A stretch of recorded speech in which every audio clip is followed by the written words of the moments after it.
I'm Daniel. And I'm Caleb. This is WolfpackATTACK. And it's morphin' time! Triceratops! Triceratops. Today this is a review of Saban's Power Rangers. Because I guess that's what the name is. I guess it's like a Marvel's The Avengers things. Saban's like, wow, they have Avengers, we have the Power Rangers. Okay, to start this off, this movie's dark. Shocked me. It surprised me how dark it was.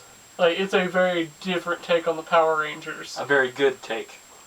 I know this is going to sound weird, but technically this isn't a Power Rangers movie. It just takes Power Rangers and kind of makes it into its own thing that it wants to be.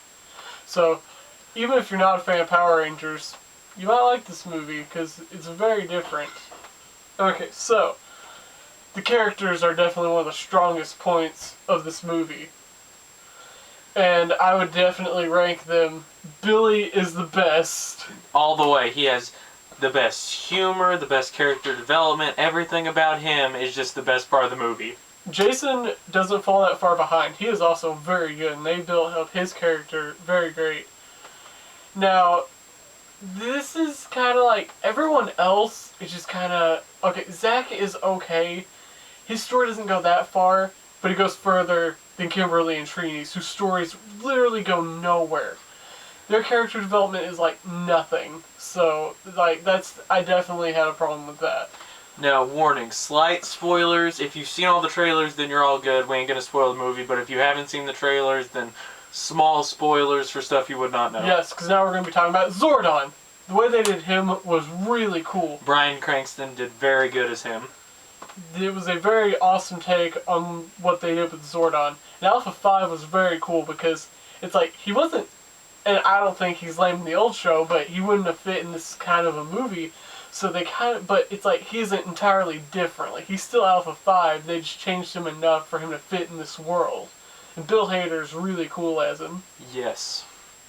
And so yes, Rita Repulsa, she was a very weird case because she was very, horrifying at first. The camera angles and the lighting they used made it feel like a horror movie, and it was just different things they did give it a very creepy vibe. I got, goosebumps in the movie theater. But she also was a very weird villain because she doesn't feel like Rita Repulsa, but it's like, she felt like this kind of a new character. She's very weird, and it's kind of hard to talk about her without giving spoilers. Yes.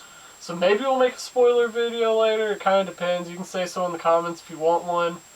If you want. So, yes, and if you have seen the trailers, this is where the minor spoilers kick in. So if you have not seen all the trailers, then leave. Goldar is in this movie. Oh no, it was bad. And, well, I wouldn't say it's bad, it's just what they did with Goldar was they wanted a random monster of the week.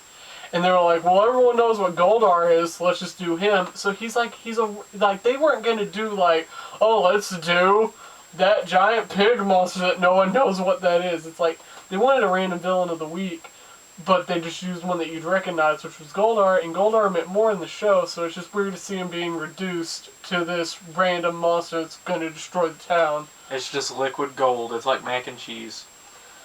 So yeah, and the Zords were very cool in my opinion. I had no problem with the Zords. I thought they were awesome. Very cool looking.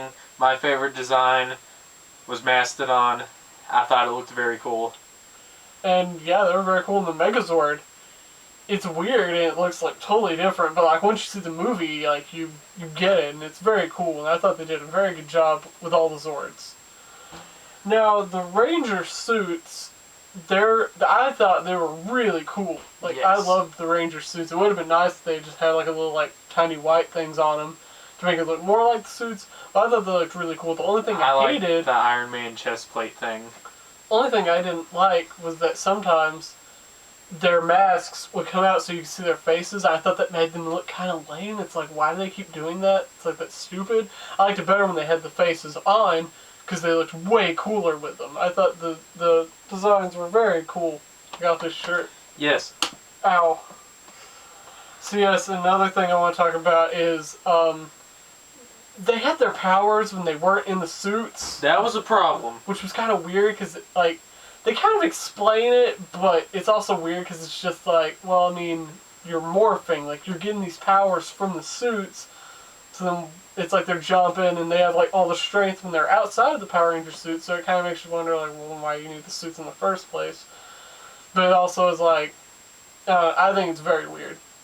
And then the putties had very weird designs. Yeah. They weren't like clay. They still looked cool though. Yeah, the putties were very cool looking. They're like made out on like rocks and pavement. It was very neat looking. And this movie was obviously sponsored by Krispy Kremes. I came out of that theater hangering for a Krispy Kreme. It was very weird. They were just like, Krispy Kreme, Krispy Kreme. How about a Krispy Kreme? And I was just like, how about a Krispy Kreme? Let's go eat some. Now, I hope to make a sequel to this movie because it would be a whole lot better. Because we only get the Power Rangers for about 20 minutes. Which is like, this whole movie, it could have been worse. Because the movie could have focused more on their high school lives. But instead, most of this movie is you're watching them train to become the Power Rangers. Which is cool. But then by the time the movie's over, it's like, oh, okay, we're finally getting the Power Rangers. So hopefully if they make a sequel, we'll get more of them being the Power Rangers. Which I hope. And, yeah, again, we only get like them for like 20 minutes, which could have been a lot better. And then the theme song was in there. For like 10 seconds. It's just enough for them to say, we put the theme song in. It was just like a, go, go, Power Rangers. And The end. Like that's literally it, just enough to say how we put the theme in.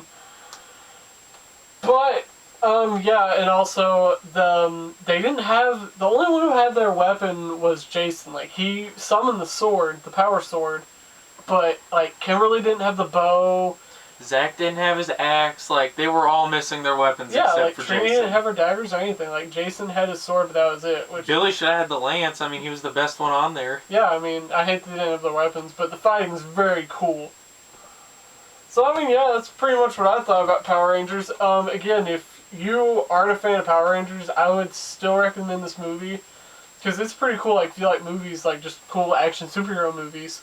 And if you're a Power Rangers fan, I'd recommend it if you're okay with a darker, more Hollywood-based Power Rangers movie. If you're open-minded enough to enjoy that, I recommend it. But if you're like, my childhood, this isn't Power Rangers, then no, I do not recommend it. Do not go see it, or you will just be really mad.